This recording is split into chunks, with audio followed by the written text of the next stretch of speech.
Quand on arrivait la première fois chez lui, il n'était pas forcément très agréable, parce que c'était encore une nouvelle personne, il disait tout le temps « encore une nouvelle ».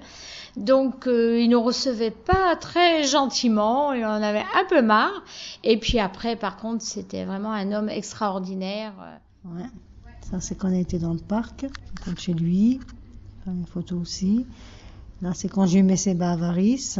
Il nous disait toujours ses filles, puisque malheureusement, il n'avait pas eu d'enfants. La première fois que j'étais chez Monsieur Lebris, j'y allais que 2 fois par semaine, le jeudi et le vendredi. Quand Maryvonne était en vacances ou quelque chose comme ça, la pauvre, elle était... Alors moi, je dis, Suzanne, j'ai pas Maryvonne qui me disait. Après, les collègues qui y allaient plus souvent sont partis de chez lui, on était ailleurs. Donc moi, on m'a demandé si je voulais bien y aller plus souvent, donc j'ai pas de problème. Donc après, c'est moi qui y allais tous les soirs. Si elle sentait que, à midi ou chose, il n'avait pas bien mangé ou quelque chose, alors elle venait sonner avant de partir et elle me disait, Madame Le Flem, je le trouve pas très bien aujourd'hui. Je dis, vous tracassez pas, donc j'allais 2-3 fois dans la journée voir. Donc moi, j'y allais le mardi jusqu'au vendredi, plus le week-end, un week-end sur 3 à l'époque on faisait, donc j'y allais le week-end avec des collègues. Donc quand j'y allais pas le week-end, je préparais tout pour que les collègues trouvent ce qu'il faut dans le frigidaire. Il y avait tout pour qu'ils puissent manger et ça les rassurait de savoir qu'il y avait ce qu'il fallait pour le week-end. C'est une personne qui aimait très bien la bonne cuisine, qui aimait les bonnes choses. Donc je préparais de la soupe tous les 15 jours à peu près. Et dans la soupe, après, une fois moulue, je la remettais à chauffer, je mettais du vermicelle et je la mettais dans des barquettes et au congélateur pour qu'il en ait pendant plusieurs jours. Voilà.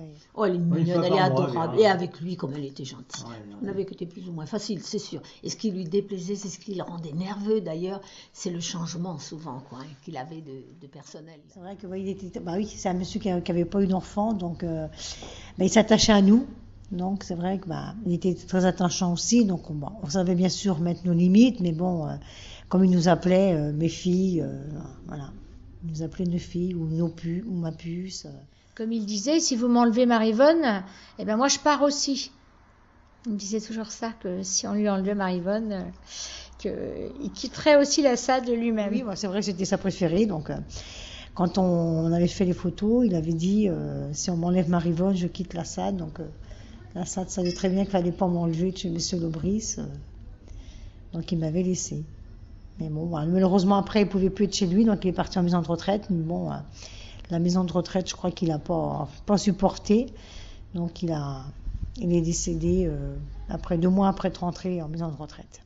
Il a pété un plomb, c'est le cas de le dire. Il a tout cassé là-bas. En 2003 chez lui, M. Lebris est parti en 2009, c'est ça, 6 ans, 7 ans, ouais. Il n'avait plus rien à faire là et qu'il voulait rejoindre son épouse.